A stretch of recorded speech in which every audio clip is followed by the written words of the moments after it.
Assalamualaikum warahmatullahi wabarakatuh. Shalom, salam sejahtera bagi kita semua. Perkenalkan, nama saya Daniel Amwalalase dengan NIM channel D024040. Pada hari ini saya ingin mempresentasikan mengenai aspek fiskal dari aset lancar, yaitu tentang kas dan setara kas serta investasi pada efek tertentu. Baik, tanpa berlama-lama mari kita masuk dalam pembahasan berikut ini. Pertama, ada latar belakang. Aset lancar merupakan komponen penting dalam laporan keuangan perusahaan karena mencerminkan kemampuan entitas dalam memenuhi kewajiban jangka pendeknya. Di antara aset lancar yang paling liquid adalah kas dan setara kas serta investasi pada efek tertentu. Kedua, akun ini tidak hanya penting dari sisi akuntansi keuangan, tetapi juga memiliki implikasi fiskal yang signifikan. Jadi berikut adalah latar belakang dari aset lancar. Jenis kas dan setara kas. Yang pertama ada kas. Apa sih itu kas? Kas itu adalah alat pembayaran yang siap dan bebas digunakan untuk membiayai kegiatan umum perusahaan. Kas memiliki tingkat likuiditas paling tinggi dibanding aset lainnya. Kas meliputi yang pertama ada kas di tangan atau cash on hand. Yang kedua ada uang tunai yang berada di perusahaan seperti uang di kas kecil. Yang ketiga ada kas di bank atau cash in bank. Yang keempat ada saldo rekening giro perusahaan di bank. Lalu yang kelima ada dana kas kecil atau petty cash. Yang terakhir ada dana yang disediakan untuk pengeluaran rutin dalam jumlah kecil. Aspek fiskal kas dan setara kas. Yang pertama secara umum itu kas tidak menimbulkan penghasilan karena pajak. Hubungan dari setara kas, misalnya deposito merupakan objek pajak. Pajak biasanya dipotong PPh final sesuai ketentuan perpajakan. Konsep umum pembukuan tabungan. Yang pertama ada pengertian pembukuan tabungan. Pembukuan tabungan adalah pencatatan transaksi yang berkaitan dengan rekening tabungan perusahaan di bank, termasuk setoran, penarikan, dan bunga yang diperoleh. Yang kedua ada tujuan pembukuan tabungan. Yang pertama ada mengendalikan kas di bank, yang kedua ada memastikan saldo sesuai dengan rekening koran, yang ketiga ada menyediakan data untuk pelaporan keuangan dan pajak. Konsep pembukuan tabungan. Prosedur pencatatan transaksi utama dalam tabungan yang pertama ada setoran ke bank. Dicatat sebagai penambahan kas di bank. Debitnya ada di kas di bank, kreditnya ada kas atau piutang atau pendapatan. B. Penarikan dari bank. Dicatat sebagai pengurangan kas di bank. Debit masuk ke beban atau kas masuk ke dalam akun debit, sedangkan kas di bank masuk ke akun kredit. Ketika ada penerimaan bunga tabungan, pencatatannya yaitu kas di bank masuk ke dalam akun debit, pendapatan bunga masuk ke dalam akun kredit. Konsep pembukuan tabungan yang berkaitan dengan rekonsiliasi bank. Perusahaan perlu melakukan rekonsiliasi bank untuk menyesuaikan perbedaan antara saldo menurut pembukuan dan saldo menurut bank. Aspek pajak bunga tabungan meliputi yang pertama ada bunga tabungan umumnya dikenai PPh final. Yang kedua tidak digabung dalam penghasilan karena pajak badan. Yang ketiga harus tetap dilaporkan dalam SPT. Jadi itu adalah aspek dalam pajak sebuah maksudnya em, masuk ke dalam aspek pajak bunga tabungan. Klasifikasi investasi pada efek tertentu. Yang pertama ada investasi pada efek. Investasi pada efek adalah penempatan dana perusahaan dalam surat berharga untuk memperoleh keuntungan.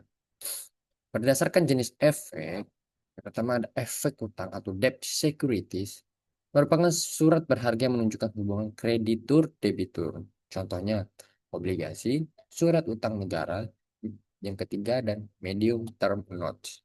Ciri utamanya, ada bunga tetap, lalu ada jatuh tempo, lalu ada pengembalian pokok di akhir periode. Ciri utamanya dari efek utang itu ada tiga, ada bunga tetap, ada jatuh tempo, dan ada pengembalian pokok di akhir periode.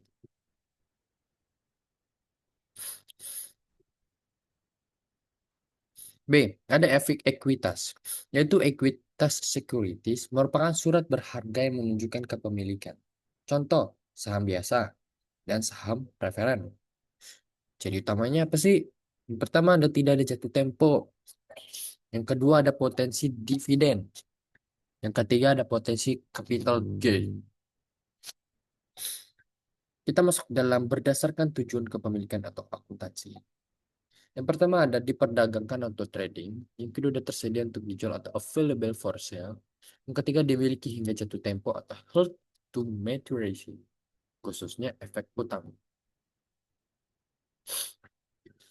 Perlakuan akuntansi pajak investasi pada efek. Yang pertama, ada investasi pada efek uang. Yang A, penghasilan bunga. Bunga obligasi merupakan objek pajak. Yang kedua ada untuk obligasi tertentu dikenakan PPh. Lalu ada investasi pada efek uang pada capital gain obligasi. Bagaimana perlakuannya? Yang pertama ada selisih jual beli obligasi dapat dikenakan pajak. Lalu perlak Lalu yang kedua ada perlakuan tergantung jenis obligasi dan ketentuan pajak yang berlaku. Lalu yang ketiga ada diskonto obligasi. Bagaimana perlakuan akuntansinya? Perlakuan akuntansi yang pertama ada diskonto merupakan penghasilan kena pajak. Maka diakui sesuai metode amortisasi. Dua, perlakuan akuntansi pajak investasi pada efek investasi pada efek ekuitas. Perlakuan yang pertama adalah dividen.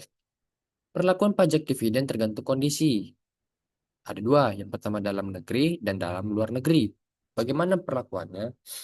Bisa dikecualikan dari objek pajak jika memenuhi syarat kepemilikan tertentu. Jika tidak memenuhi syarat, maka dikenakan pajak. Sedangkan dividen luar negeri umumnya merupakan objek pajak dan dapat memanfaatkan kredit pajak luar negeri. Selanjutnya, B. Capital gain saham. Keuntungan penjualan saham di bursa dikenakan PPh final. Lalu kedua ada tarif mengikuti ketentuan pasar modal Indonesia. C. Kerugian penurunan nilai. Bagaimana perlakuannya? Secara fiskal, penurunan nilai belum tentu boleh menjadi pengurang pajak. Yang kedua, harus memenuhi ketentuan pengakuan kerugian fiskal. Jadi itulah perlakuan akuntansi pajak investasi pada efek.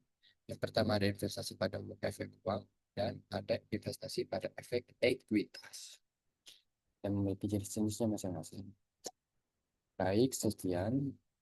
Kas dan setara kas merupakan aset lancar yang memiliki tingkat likuiditas paling tinggi dan berperan penting dalam menjaga kelancaran operasional perusahaan. Pengelola melalui pembukaan tabungan yang tertib dan rekonsiliasi bank yang rutin membantu memastikan keakuratan saldo kas. Selain itu, investasi pada efek tertentu diklasifikasi menjadi efek utang dan efek ekuitas yang masing-masing memiliki karakteristik serta tujuan kepemilikan yang berbeda. Dari aspek fiskal, penghasilan yang timbul seperti bunga, dividen, dan capital gain memiliki perlakuan pajak yang beragam. Sebagian dikenakan PPh final dan sebagian merupakan objek pajak biasa.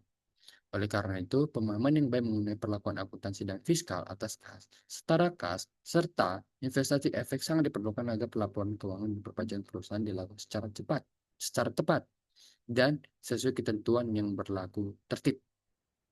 Sekian dari presentasi saya.